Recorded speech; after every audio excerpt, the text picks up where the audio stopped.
어제 아프리카 돼지열병 발병 5번째 확진 판정이 나온 인천 강화에서 오늘 오전에 또다시 의심 신고가 접수됐습니다. 아프리카 돼지열병이 경기 북부 지역을 넘어 인천까지 확산하는 모양새입니다. 내일로 만기가 돌아오는 우리은행의 세 번째 파생결합펀드 DLF의 손실률이 사실상 100%로 확정됐습니다. 피해 투자자들은 우리은행과 하나은행을 상대로 불안전 판매 손해배상 소송에 본격 돌입했습니다.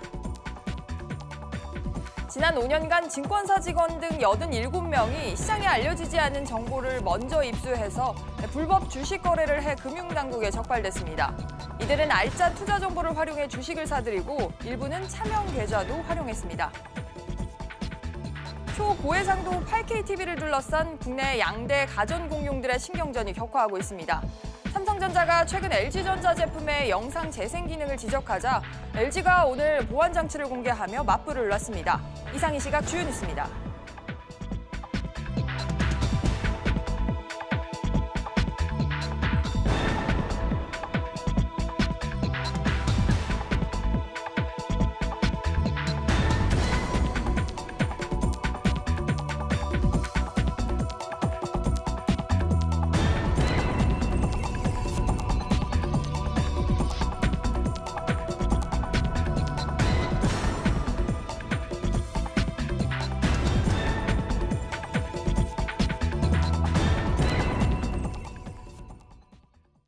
시청자 여러분 안녕하십니까? 첫 소식 아프리카 돼지열병 소식으로 전해드립니다. 어제 인천 강화에서도 아프리카 돼지열병의 확진 판정이 나온 데 이어서 오늘 강화군에서 또 다른 농장에서 추가 의심 신고가 접수됐다고 합니다. 수도권과 한강 이남 지역 방역에 비상이 걸렸는데 이 내용 취재기자와 함께 좀 더 자세히 짚어보겠습니다. 김성훈 기자 나와 있습니다. 김 기자 먼저 오늘 오전에 추가 의심 신고가 접수된 강화의 소식부터 먼저 전해주세요. 네, 농림축산식품부는 오늘 오전 인천시 강화군의 한 돼지 농장에서 돼지열병 의심 신고 한 건이 접수됐다고 밝혔습니다. 이 돼지 농장은 김포 확진 농장으로부터 6.6km 떨어져 있고요. 어미돼지 2마리가 폐사하고 1마리가 유산하는 등 돼지열병 의심 증상이 나타났습니다. 현재 정밀 검사가 진행 중인데요. 결과는 오후 늦게 나올 것으로 보입니다.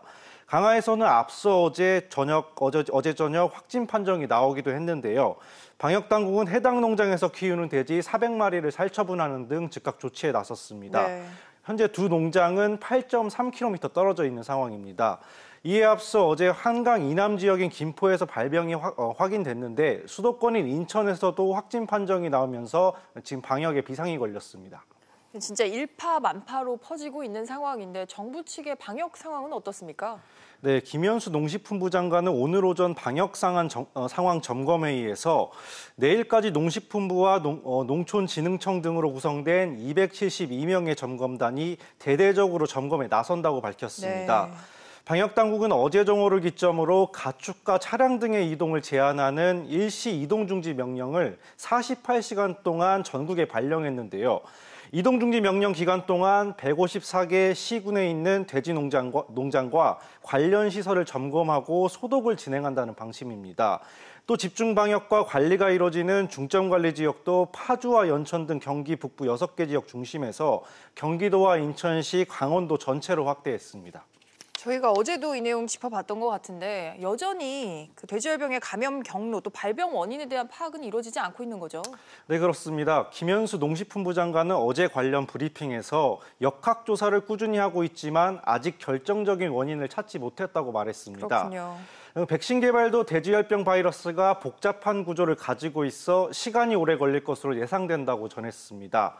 이낙연 국무총리는 방역이 완전치 못했음을 인정하지 않을 수 없다면서 이제 내부 확산을 막아야 하는 절박한 상황이라고 설명했습니다. 아무래도 이제 소비자들이 더 관심 있게 들으실 내용들은 밥상 물가 소식일 것 같은데 돼지고기 가격 좀 변동 움직임이 있습니까? 네, 정부의 이동중지 명령으로 돼지 도축이나 고기 유통에 제약이 따르면서 시장 가격에도 영향을 미치는 모습입니다. 축산물 품질평가원에 따르면 오늘 오전 10시 30분을 기준으로 전국 도매시장에서 돼지고기 평균 경매가는 킬로그램당 5,374원으로 기록했습니다. 어제보다는 345원이 올랐고 돼지열병 발병 전인 16일보다는 971원이 올랐습니다. 1,000원 가까이가 오른 거네요. 네, 그렇습니다. 한편 외신은 미국 동식물검역청이 우리나라와 북한을 돼지열병 영향을 받은 국가 명단에 포함됐다고 보도했는데요. 미 연방규정은 돼지열병이 발생한 지역에 돼지 내장 수입을 금지하고 또 돼지고기 제품은 일부 예외적으로 처리한 경우에만 수입을 허용하고 있습니다. 네, 오전에 접수된 강화군의 추가 의심 신고에 대해서는 결과가 나오는 대로 추가로 전해드리도록 하겠습니다. 김 기자 잘 들었습니다.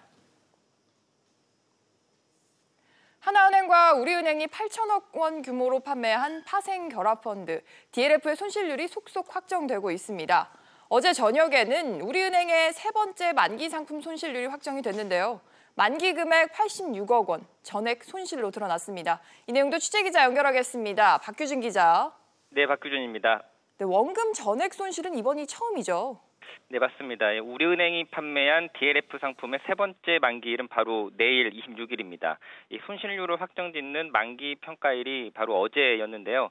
이 상품의 기초자산인 독일국채 10년물 금리가 마이너스 0.619%로 마감해서 이 상품 구조상 만기 금액 86억 원 전액 손실로 확정이 됐습니다. 다만 이 상품은 금리 하락폭에 무관하게 보장해주는 쿠폰 금리가 1.4%여서 이를 감안하면 정확한 손실률은 98.6%가 됩니다.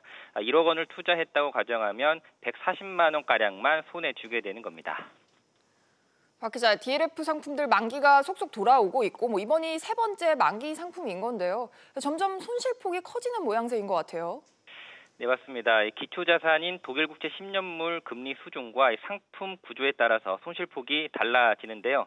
이번 상품이 전액 손실인 건 독일 금리가 더 떨어진 탓도 있지만 상품 구조가 더 위험하기 때문도 있습니다. 이번 상품은 하나은행과 우리은행이 판매한 전체 DLF 상품 중에서 만기가 4개월로 가장 짧습니다.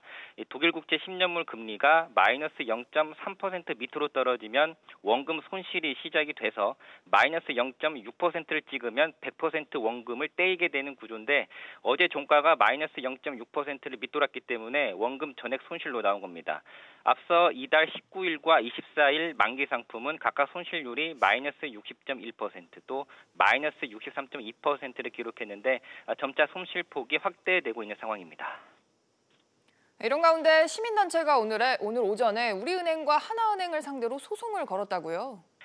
네, 맞습니다. 오전 10시 30분 이 금융소비자원이라는 시민단체가 서울중앙지법을 찾아서 하나은행과 우리은행 법인과 담당 PB를 상대로 손해배상 청구 소송을 제기했습니다. 하나은행과 우리은행 DLF 투자 총 4건에 해당하는 투자액 20억 원을 원금은 물론이고 가입일부터 최근까지 이자까지 더해서 지급하라는 내용입니다. SBS CNBC 박규준입니다. 다음 소식입니다. 증권사나 자산운용사에서 근무하는 임직원들은 아무래도 일반 투자자들보다는 미공개 정보를 쉽게 접할 수가 있는데요. 이런 점을 악용해서 불법으로 주식 거래를 하다 적발된 증권사 또 운용사의 임직원들이 무더기로 적발이 된 것으로 확인됐습니다. 취재기자 연결하겠습니다. 김성현 기자. 네, 김성현입니다. 네, 불법 주식 거래를 한 증권사 또 운용사 직원들의 규모는 얼마나 됩니까? 네, 김선동 자유한국당 의원실이 금융감독원으로부터 입수한 자료에 따르면 증권사와 자산운용사에서 불법 주식 거래로 적발된 임직원이 최근 5년 동안 87명으로 나타났는데요. 특히 증시가 좋았던 지난해에는 34명이나 적발됐습니다. 불법 주식 거래 임직원이 한 달에 3명꼴로 나온 셈인데요. 이 가운데 투자 원금이 적은 사람 등을 제외한 79명이 증권선물위원회에 넘겨져 평균 1,800만 원의 과태료를 물었습니다. 적발된 증권 자산운용사 임직원들의 평균 투자 원금은 1억 2,100만 원, 평균 거래일수는 228일로 나타났습니다. 네, 그런데 이들 가운데는 책임자급인 회사 대표나 임원급들도 다수 있었다면서요? 네, 불법 주식 거래로 적발된 87명 가운데 자산운용사 대표이사 등 임원급은 12명이나 됐는데요. 한 투자자문의 전직 대표이사는 지난 2007년부터 10년 동안 배우자 등 타인의 계좌를 4개씩이나 활용해 4억 6,800만 원을 투자했습니다. 또 한양증권의 한 이사 대우는 2010년부터 2011년, 2012년 두 차례에 걸쳐 차명 계좌로 투자하기로 했습니다. 임원급뿐만 아니라 대리나 연구위원 등 입사 경력이 길지 않은 실무자들도 불법 거래를 하다 적발된 사례도 다수 있었습니다. 일부는 기업 탐방 등을 통해 업무상 얻는 알짜 투자 정보를 시장에 공표하기 전에 자기 주식 거래에 활용하기도 했습니다. SBS CNBC 김성현입니다. 가상화폐 비트코인의 가격이 10% 가까이 급락했습니다. 가상화폐 거래소 빗썸에 따르면 오늘 오전 10시쯤 비트코인은 어제보다 9.71% 떨어진 1,052만 6천 원에 거래돼 100여일 만에 가장 낮은 금액을 기록했습니다. 이는 국제회계기준해석위원회가 가상화폐를 금융자산으로 분류할 수 없다고 결론 내린 데 따른 영향으로 보입니다. LG전자와 삼성전자의 8KTV를 둘러싼 신경전이 계속되고 있습니다. 삼성전자가 최근 간담회에서 LG전자 TV가 8K 콘텐츠를 제대로 구현하지 못한다고 지적한 데 대해 이번에 LG전자가 다시 반박에 나섰다고 합니다. 취재기자 연결하겠습니다. 정윤영 기자. 네, 정윤영입니다. 네, 오늘 LG전자가 8K 영상 재생을 지원하는 장치, 보안 장치를 처음으로 공개를 했다고요. 네, 그렇습니다. 지난번 삼성전자 시연 때 LG전자 TV는 8K 영상을 제대로 재생하지 못했었는데요. 이는 LG전자 TV가 표준 코덱이 적용된 8K 영상을 지원하지 않았기 때문이었습니다. 그런데 오늘 LG전자가 이를 해결할 수 있는 업그레이더라는 장치를 공개했습니다. LG전자는 이 장치를 TV에 연결하면 주요 8K 영상은 물론 유튜브 사이트의 8K 영상도 바로 재생할 수 있다고 설명했습니다. 이 장치는 올해 LG전자의 8K TV를 구매하는 모든 고객에게 무상으로 제공될 예정입니다. 정 기자, 삼성전자와 LG전자의 TV 경쟁이 종식되기는커녕 점차 끝날 기미를 보이지 않네요. 네, 8K 기술을 둘러싸고 반박에 재반박을 이어가는 모양새입니다. 8K TV 시장이 초기 단계인 만큼 시장의 주도권을 뺏기지 않으려는 두 업체의 경쟁은 치열해지고 있습니다. 여기에 LG전자가 최근 삼성전자의 QLED TV를 허위 과장 광고로 공정위에 신고하면서 신경전은 당분간 계속될 것으로 보입니다. SBS CNBC 정윤영입니다. 미성년자들에게 매년 증여되는 재산이 빠르게 늘면서 최근 연평균 1조 원을 넘어선 것으로 확인됐습니다. 심지어 돌도 지나지 않은 갓난아이에게 평균 1억 원이 넘는 재산이 증여됐습니다. 취재기자 연결해서 알아봅니다. 정광윤 기자. 네, 정광윤입니다. 네, 미성년자에게 증여되는 재산이 매년 빠르게 늘고 있는 추세라고요? 네, 그렇습니다. 국세청이 김정우 더불어민주당 의원에게 제출한 자료에 따르면 미성년자에게 증여된 재산은 지난 2017년에 1조 279억 원을 기록해 처음으로 1조 원을 돌파했습니다. 최근 5년간 미성년자에 대한 증여는 2만 9천여 건으로 총 3조 5천억 원에 달했습니다. 미성년자에 대한 증여는 매년 빠르게 늘고 있는데요. 증여된 건수로 보면 지난 2013년 5,500건에서 2017년에 7,800건으로 늘었고 같은 기간 증여 재산은 6,600억 원에서 1조 200억 원으로 늘어난 것으로 집계됐습니다. 증여된 재산을 종류별로 분류하면 금융자산이 1조 2천억 원으로 가장 많았고 부동산과 유가증권이 그 뒤를 이었습니다. 그런데 이런 미성년자들 중에는 만 1살이 되지 않은 아이들도 있다고요? 네, 연령별로 보면 0세에서 6세까지 미취학 아동은 8,100억 원을 증여받았고 초등학생이 1조 900억 원, 중고등학생이 1조 600억 원을 증여받은 것으로 집계됐습니다. 이 가운데 만 0세 수증자는 2013년 20명에서 지난 2017년 55명으로 2배 이상 늘었고 평균 증여액은 3,500만 원에서 1억 1,300만 원으로 3배 이상 증가했습니다. 미취학 아동에 대한 증여는 지난 2013년 1,371억 원에서 2017년 2,579억 원으로 88.1% 늘었습니다. 이와 관련해 김정우 의원은 세부담 없는 부의 이전 행위에 엄정한 대처가 필요하다고 강조했습니다. SBS CNBC 정광윤입니다.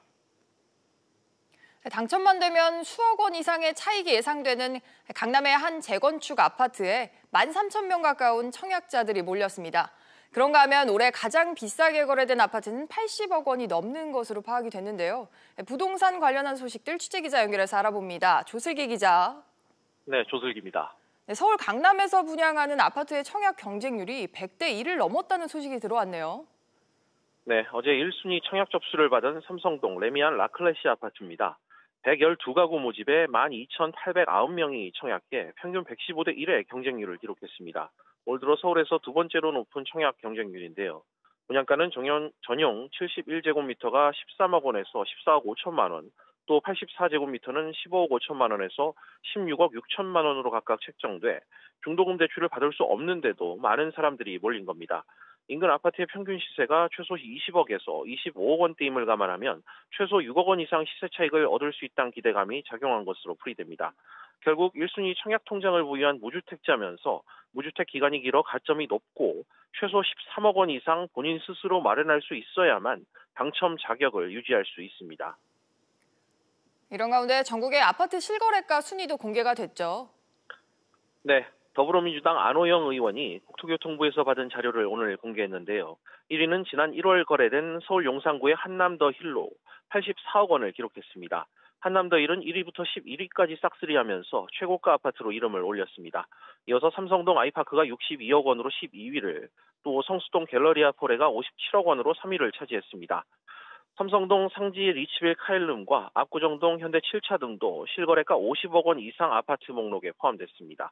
SBS CNBC 조슬기입니다.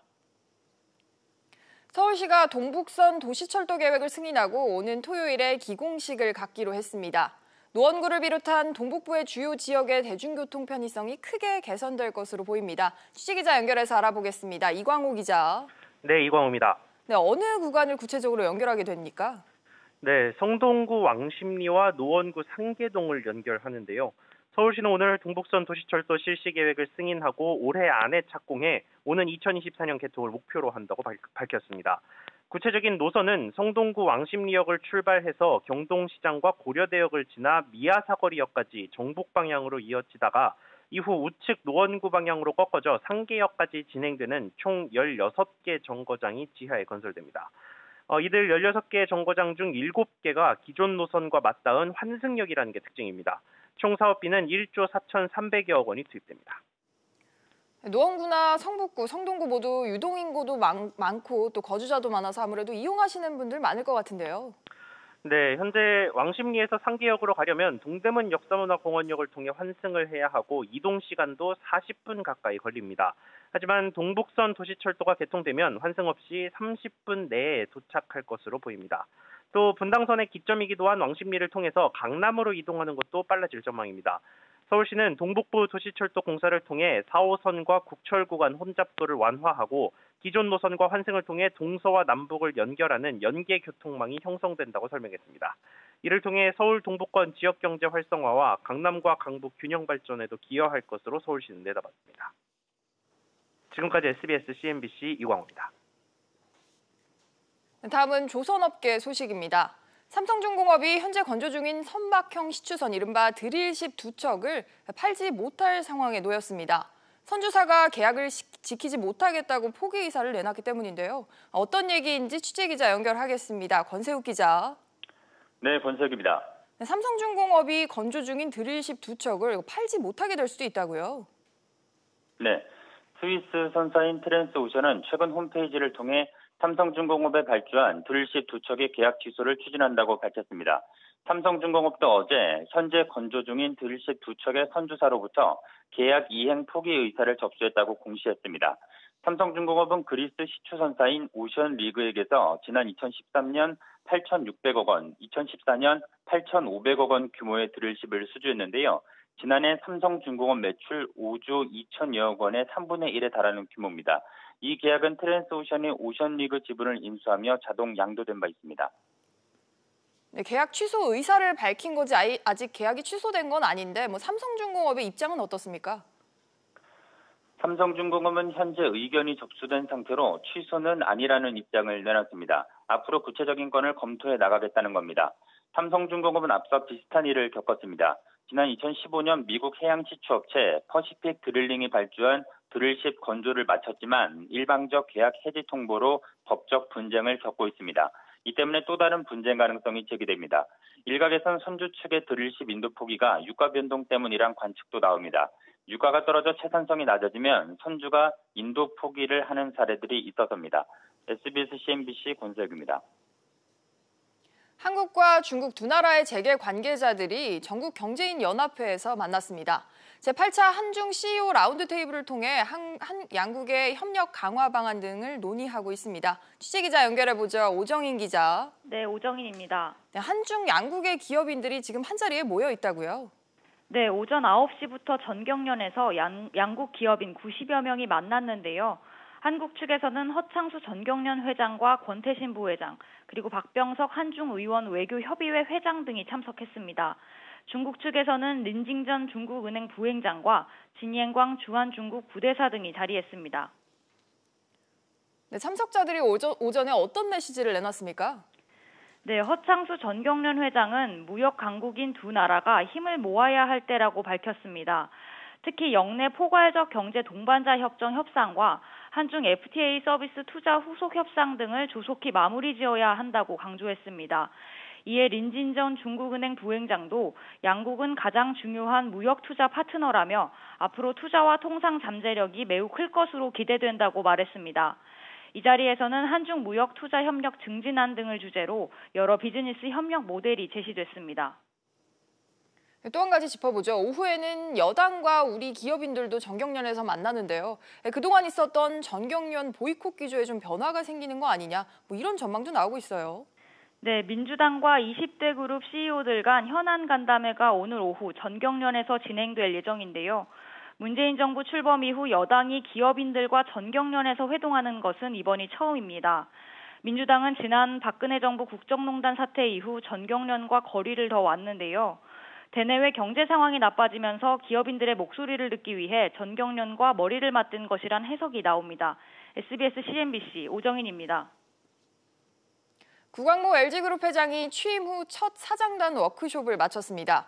최근 대내적으로 악화된 경영 환경 속에서 LG가 어떤 방향의 전략을 세웠을지 취재기자 연결해서 알아봅니다. 최나리 기자. 네, 최나리입니다.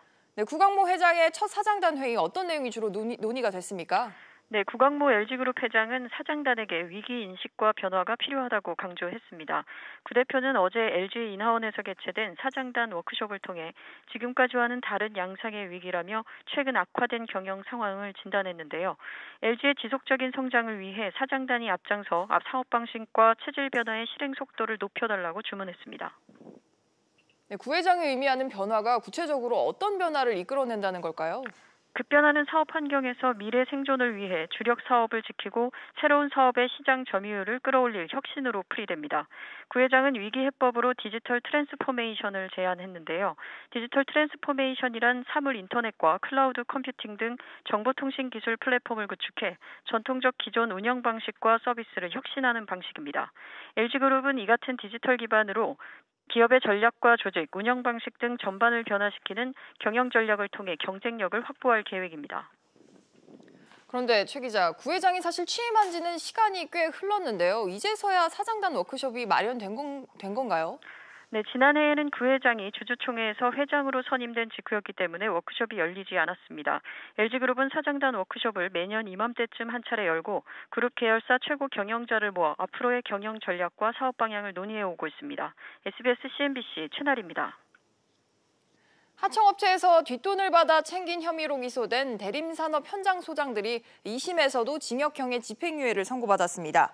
서울고법 형사 1부는 오늘 배임 수재 혐의로 기소된 전 대림산업 현장 소장 백모 씨에게 1심과 마찬가지로 징역 2년 6개월에 집행유예 4년을 선고하고 1억 500만 원을 추징했습니다.